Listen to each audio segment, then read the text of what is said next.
Gymnázium Michala Miloslava Hodžu je pevnou súčasťou stredoškolského vzdelávania na Liptove už 100 rokov. Za toto obdobie sa škola stala miestom stretávania sa tisícov mladých ľudí z celého okolia. Aj v súčasnosti je stratégia školy postavená na 4 základných princípoch.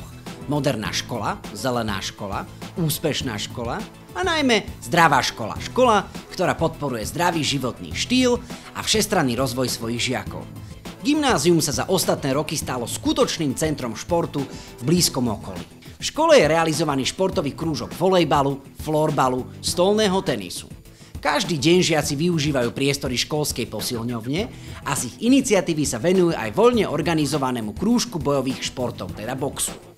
Na škole pracuje aj turistický krúžok, ktorý za ostatné roky vyšiel na viacero krásnych tatranských vrchov. Škola výrazne podporuje aj individuálne talenty. Aktívne už dlhodobo spolupracuje s mestskými klubmi, najmä s mestským hokejovým klubom. Vychádza žiakom v ústrety v snahe zosúladiť ich študijné povinnosti s tréningovým plánom, a to formou individuálneho učebného plánu. Aj vďaka tomu možno povedať, že za ostatné roky školu navštevovalo množstvo vrcholových športovcov, takmer celá špička slovenského mužského vodného slalomu. Či to je Martikán, Slavkovský, Grigár, Halčin a množstvo ďalších významných športovcov. Kondičný tréner Petry Vlhovej, Šimon Klimčík, majsterka sveta vo fitness Dominika Multáňová a mnoho ďalších. V dnešných dňoch školu navštevujú mnohí talentovaní športovci.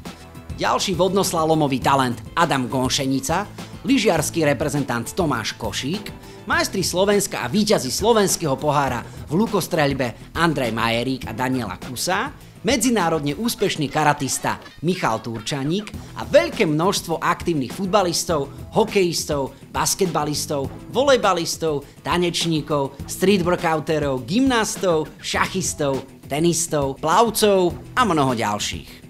V tomto krátkom výpočte nemožno uviesť všetkých a pravdepodobne sme na niekoho aj zabudli, no našim cieľom bolo dokumentovať skutočnosť, že aj keď sa často tvrdí opak, mladí ľudia sa chcú hýbať, chcú športovať, či už profesionálne alebo rekreačne.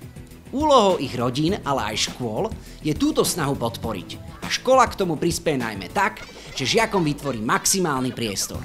Jednak v rámci svojich možností, no aj nad rámec nich, formou spolupráce s rôznymi športovými klubmi a organizáciami.